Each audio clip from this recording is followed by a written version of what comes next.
This is a fictional romantic story created for entertainment purposes only. A powerful mafia boss told her to know her place. She smiled, said nothing, and bought the estate right next to his. If you've ever been underestimated by exactly the wrong person, this one is going to hit differently. Help us reach 250 likes and tell us in the comments. Where are you listening to our stories from? The first time I saw him, I almost didn't go in. I had stopped at the entrance of the Carbone estate because my GPS had given me a destination, not a warning. The iron gates were the kind that didn't ask permission. They simply existed, black and tall, and certain of themselves, flanked by stone pillars that looked like they had been there since before the city grew around them. The driveway curved past manicured hedges and up to a house that could only be called a house out of politeness. It was a mansion. It was a statement. I smoothed the front of my ivory blazer, picked up my portfolio case, and walked in. My name is Olivia Parker. I am 31 years old. I run my own real estate consulting firm. I have never once asked a man to like me, and I have walked into rooms that made other women nervous without blinking a single time. I want to establish all of that before I tell you how that afternoon almost undid 3 years of confidence I had carefully built for myself. Not because I was shaken, but because I was made to feel invisible inside my own composure. And that was a feeling I had not experienced in a very long time. The meeting had been arranged through a mutual contact, a potential acquisition deal. The Carbone Group was looking for someone to assess 3 commercial properties in upstate New York, and I had been referred. My portfolio spoke for itself. I had closed deals that men with twice my years in the industry couldn't move. I didn't think twice about walking in there. The interior was all dark marble and ambient lighting, the kind of space that absorbs sound and turns it into something solemn. A woman at a sleek reception desk directed me without smiling toward a corridor. I followed the quiet hum of the house deeper into it, heels clicking against stone, until I was shown into a room that opened into a full wall of glass overlooking a private garden. I waited. He made me wait for 11 minutes. I know because I watched the second hand on my watch, not out of impatience but out of habit.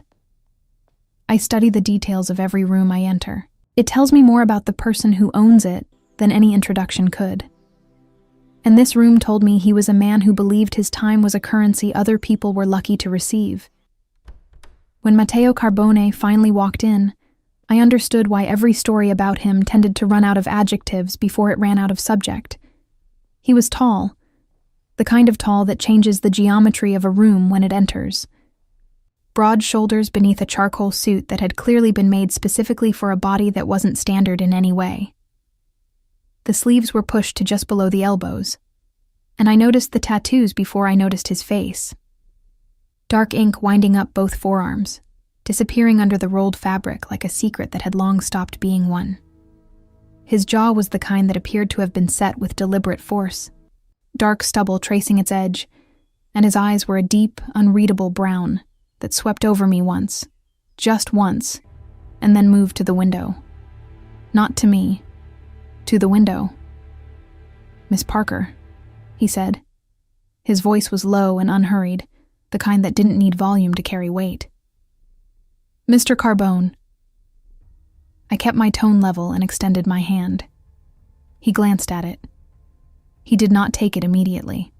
When he did, his grip was brief, firm, and communicated absolutely nothing except that he had fulfilled a social obligation. He moved to the chair on the opposite side of the wide conference table and sat down with the ease of someone who had never once in his life had to make himself comfortable in a space. Every space simply became comfortable when he occupied it. I sat. I opened my portfolio case, pulled out the printed assessment documents, and slid the first summary across the table. He didn't look at it. "I was told you run a boutique firm," he said, still looking faintly past me, the way someone looks at a thing they're not sure they want. "I do," I said. "Boutique means selective. I only take on acquisitions worth my attention." Something shifted in his expression, too quickly to name. "How old are you?" I kept my smile contained. Old enough to have closed 43 deals last year, Mr. Carbone? 31, if we're doing personal questions. He looked at me then. Really looked, for the first time. Not the way men look when they're interested, but the way they look when they're deciding something. Calculating. Like I was a property he was assessing, and was not yet convinced had the right bones. The properties in question are sensitive acquisitions, he said. I need someone who understands how certain things work in this state. Someone who doesn't ask questions that have no answers. I understand discretion, I said. I'm not sure you do. He leaned back slightly, and the afternoon light from the garden window carved shadow and gold across the line of his neck, the edge of one tattooed forearm resting on the table. This is a different kind of work than you're used to. And you know what I'm used to because I looked into you. He said it without apology. Your portfolio is impressive for what it is. But this is not a commercial sale, and it is not suburban real estate. You should understand where you are before you assume you belong here. The room went very still. I held his gaze. Not because I was performing confidence. I was past the age of performing anything. But because I had heard variations of that sentence before, from men who later called my office asking for a second chance. And I had learned that the best response was never the one that came out of anger. I appreciate your transparency, I said, and my voice was calm in a way I was almost proud of. I'll be equally transparent. I came here because my contact assured me this was a serious inquiry. If you've already decided you're not serious, I've spent 11 minutes waiting, and you've spent 11 minutes of your day on theater. That's your loss, Mr. Carbone, not mine. I collected my documents without urgency, stacked them with precision, slid them back into the case and snapped it shut. He watched every movement. I didn't say I wasn't serious, he said. You implied I wasn't qualified. I implied this environment requires a particular understanding. His jaw tightened almost imperceptibly. That is not a personal insult. No, I said, standing. It's just arrogance dressed in professionalism. I've seen it before. I picked up my bag. Have a good afternoon. I walked out. My heels against the marble were the only sound. The woman at the reception desk looked up, confused, as I passed without stopping. I pushed through the front door and into the afternoon air, which hit me warm and bright, and I stood for a moment on the top step, with the driveway spreading out ahead of me, and I breathed. I was not shaking. I want to make that clear. But I was burning. A quiet, clean burn that had nothing to do with humiliation, and everything to do with certainty. The certainty that I had just been looked at and categorized by a man who did not see what was in front of him, and that he would realize it eventually, at which point it would cost him something. I walked to my car, a black Mercedes, not ostentatious, simply elegant. I pulled out of the Carbone estate without looking back. On the way home, I passed a property sign I had noticed on the way in. Estate, just to the north of his, separated by a stone wall and a row of white oak trees. The sign read, Exclusive Listing, Greenfield Property Group. I called my broker before I reached the first traffic light. Tell me about the property north of the Carbone estate on Old Mill Road. There was a pause. Olivia, that place has been on the market for 8 months. Nobody wants to live next to... Send me the details tonight. I ended the call and drove the rest of the way home in perfect silence, the burn in my chest cooling into something much more useful. A plan. Because there is a thing men like Matteo Carbone never seem to learn, no matter how many rooms they walk into and how many people they've made small. The woman who doesn't argue back is not the woman who gives up. She is the woman who goes home, does the work, and returns in a form you did not anticipate, and I intended to be exactly that. The property had 6 bedrooms, a guest house, a wine cellar, and a view of the valley that on clear mornings looked like something painted rather than real. It sat on 4 acres, separated from the Carbone estate, by nothing more than a low stone wall and a double row of white oak trees that were old enough to have witnessed things neither of us would want recorded. I bought it in 9 days.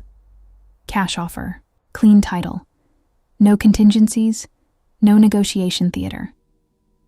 I gave the seller exactly what they asked, because I had done my numbers and I knew the land alone was worth more than the listed price. The agents involved were professional enough not to ask why a single woman in her early 30s was purchasing a secluded estate with the speed and certainty usually reserved for people who knew something others didn't. I did know something. I knew exactly where I was buying. The movers came on a Tuesday. I was there in person, not because I needed to be, but because I wanted to watch the furniture cross the threshold of something that was now mine. There is a satisfaction to that moment that I never get tired of. Every room I have ever walked into and made my own has been an answer to a question someone else asked about my limits. This one was no different. It just had a more specific audience.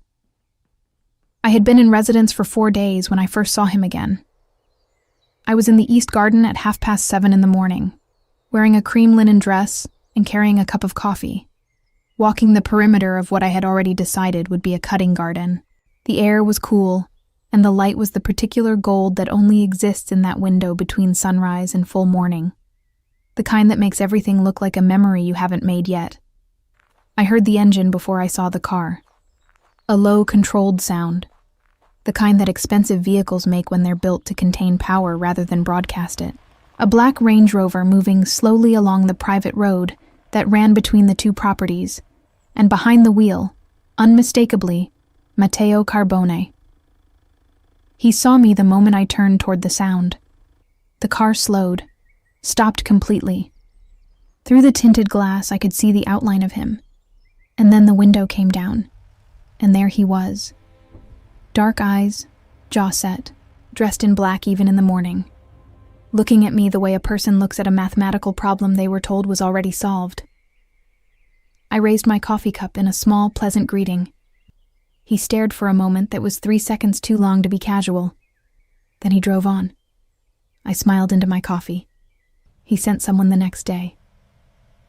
A man in a gray suit arrived at my door at 11 in the morning, introduced himself as a representative of the Carbone Group, and informed me that his employer was curious about my plans for the property and whether I was open to a conversation about the potential development restrictions in the area. "Tell Mr. Carbone," I said pleasantly, "that I'm very familiar with property law in this county, and I look forward to being a good neighbor."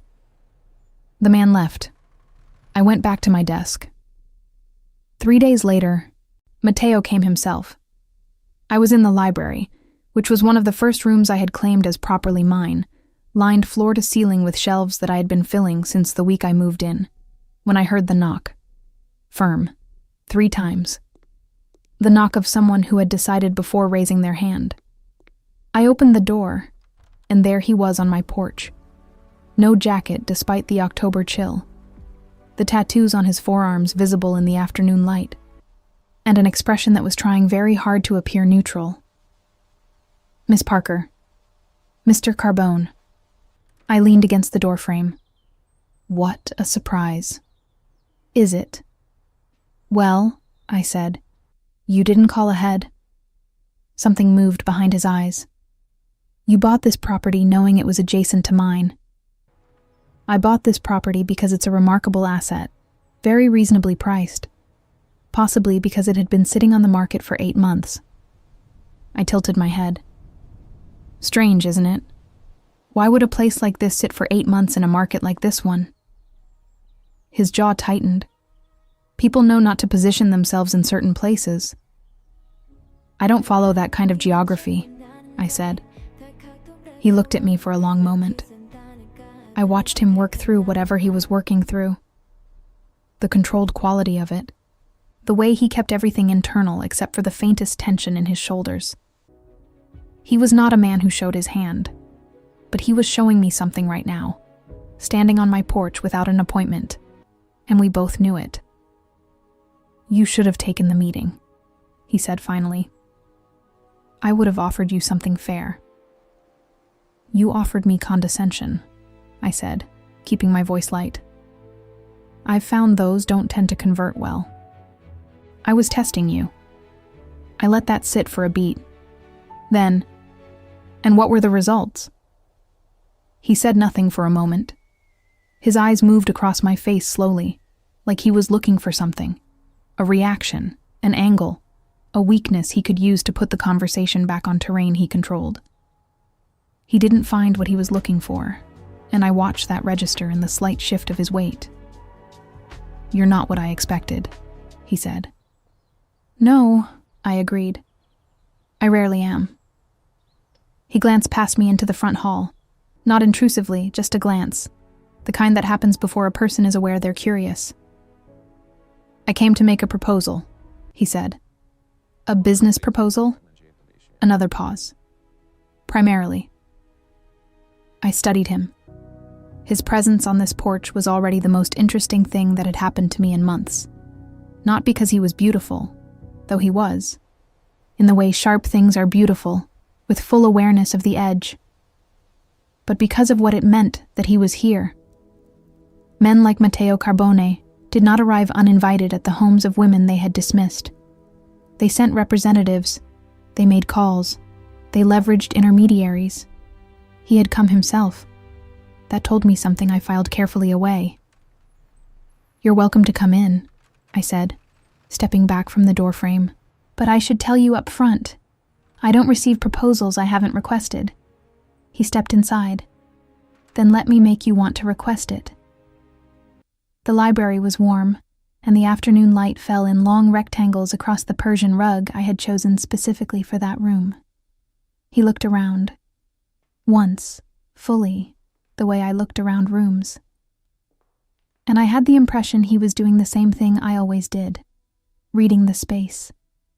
Reading what it said about the person who built it. Whatever he found, he kept to himself. We sat across from each other in the 2 armchairs by the window, and he laid out the proposal. He wanted my firm to handle the assessment and documentation for a series of legitimate property acquisitions his group was making across 3 counties. It was exactly the kind of work I had been referred for originally. The terms were fair. The scope was serious. I listened without interrupting. When he finished, I said, "Why me, after everything?" He held my gaze. "Because the only consultants I've worked with either didn't ask enough questions or asked the wrong ones. You understand the difference.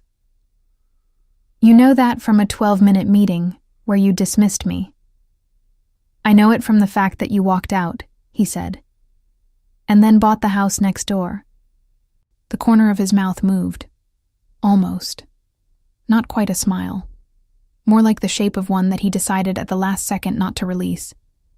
It was devastating, that almost smile, and I resented it a little. "I'll review the terms," I said, "and I'll need full documentation of the properties before I assess anything. Of course. And Mr. Carbone." I leaned forward slightly.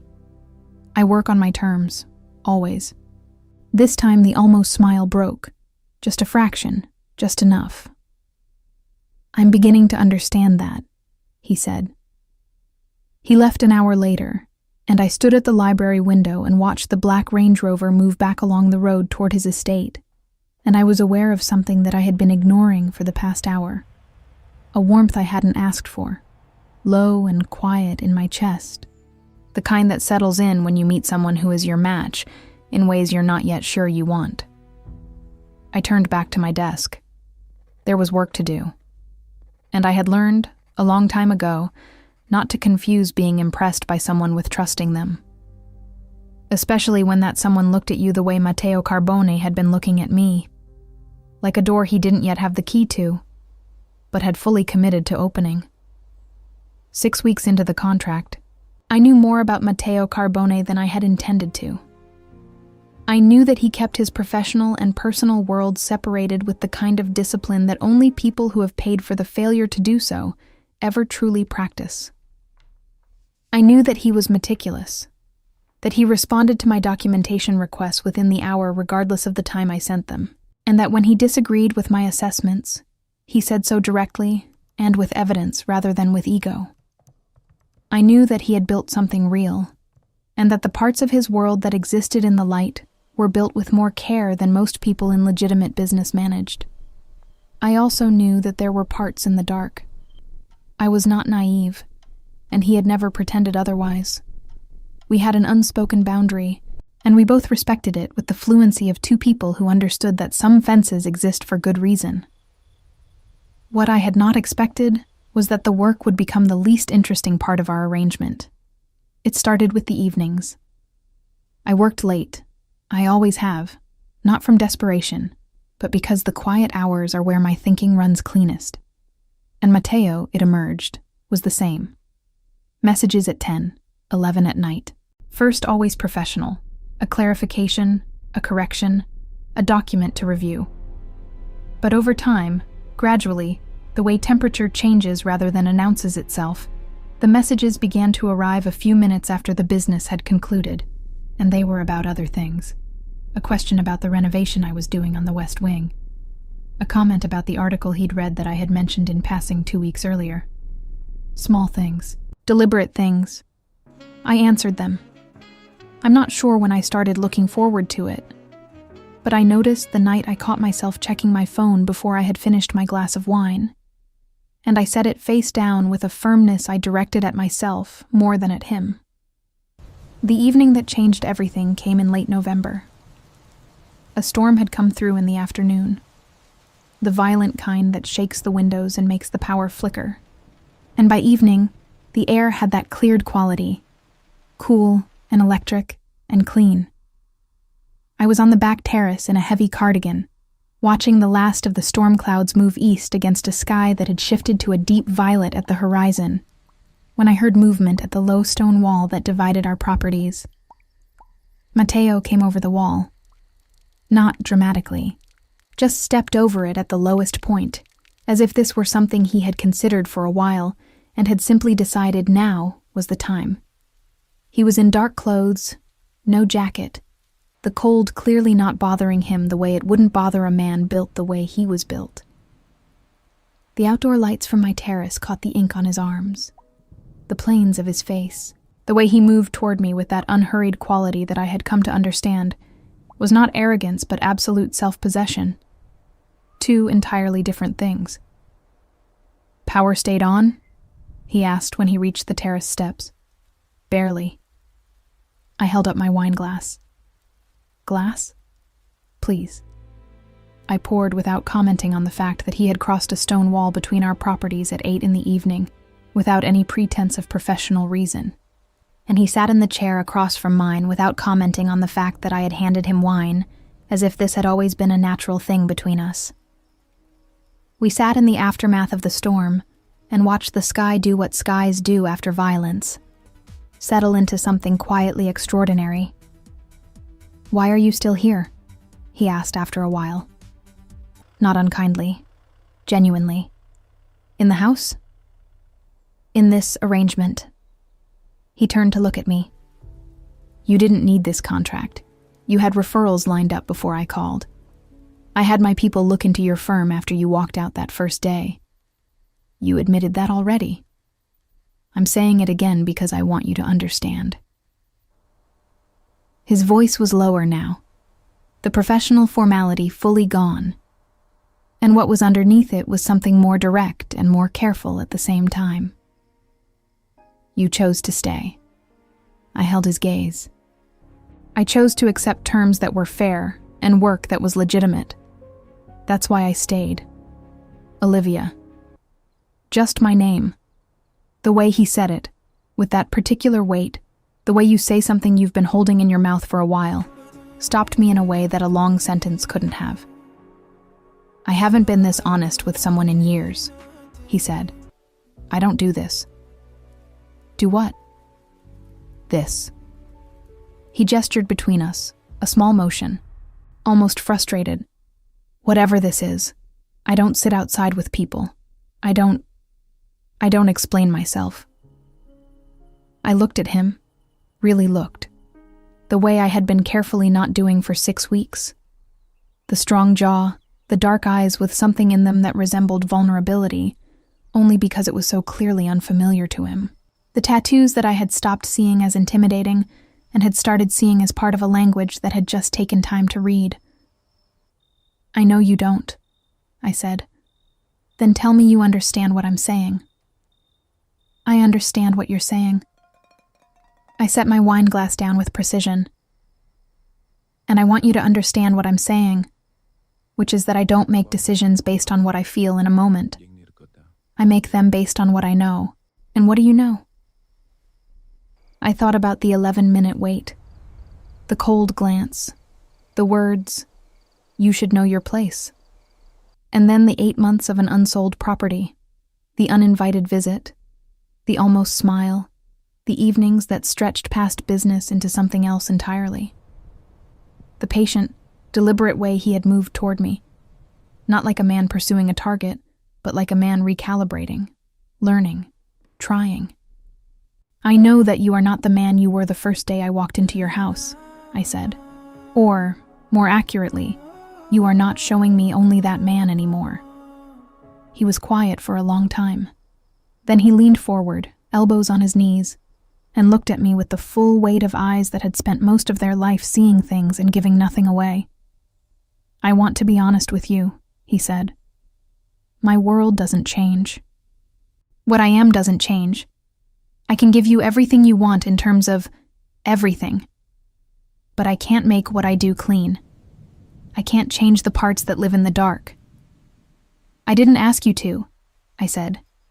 "Most women do, eventually." "Then you've been meeting the wrong kind of women." I held his gaze steadily. "I don't need you to be someone else, Matteo. I need you to be honest. You've been honest with me more than once now, even when it cost you something. That's what matters to me." He reached across the small distance between our chairs and his hand covered mine. Slowly, carefully, nothing assumed. And the warmth of it was extraordinary. That contrast of a hand that large and that strong moving with that much deliberate gentleness. "I subestimated you," he said quietly. "Yes," I said. "You did. I regret it." "I know." I turned my hand under his so our fingers threaded together, and I looked at the valley and the violet sky and the storm-washed air. "Fortunately for you, I'm not the kind of woman who holds a score. I'm the kind who makes a new one." I felt him exhale, something releasing in him, something that had been held tight for a long time. He didn't speak. He didn't need to. We sat like that for a long time, our hands threaded together on the armrest between our chairs, watching the last light leave the sky over a valley that was mine now. That was ours now, in whatever definition two people like us could make of that word. He stayed for dinner. He helped me find things in a kitchen he had never been in, and he cooked better than I expected. And we ate at the long table in the kitchen with the windows dark and the lights warm, and spoke about things that had nothing to do with business. Later, at the door, he paused with his hand on the frame and looked back at me with those dark eyes and the almost smile that had by now become simply a smile. Not almost anything. Real. "Same time tomorrow?" he said. "Bring wine," I said. "I finished mine." He left. I locked the door and stood in the hall with my back against the wood and thought about the evening and thought about him and thought about the strange, precise way life has of delivering things when you have stopped reaching for them. I had come to this property to make a point. I had bought it to answer arrogance with elegance, to say quietly and without drama. Underestimate me if you want, but prepare to live next to the consequence. What I had not planned was that the consequence would walk over a stone wall on a November evening and sit beside me in the dark and be worth keeping. But that is the thing about plans. The ones you make in logic rarely predict what the heart will decide when someone shows you, slowly and with effort, that they have learned how to see you. Matteo Carbone had learned how to see me. And I had decided, deliberately, fully, with both eyes open, that was enough to begin with. Everything else We would build together. He told me to know my place. So I bought the estate next to his. And when he finally came to my door, not with a contract, not with an offer, but with nothing except the truth, I had a choice to make. Was I right to let him in? Would you have done the same? Or would you have kept that wall between you, no matter how many evenings he sat on the other side of it? Some doors, once you open them, change the layout of everything. If you know that feeling, if you have ever been underestimated by someone who later became the one person you couldn't stop thinking about, then you already know this story didn't really end at that door. Hit subscribe. Because where Olivia goes next, you do not want to arrive late.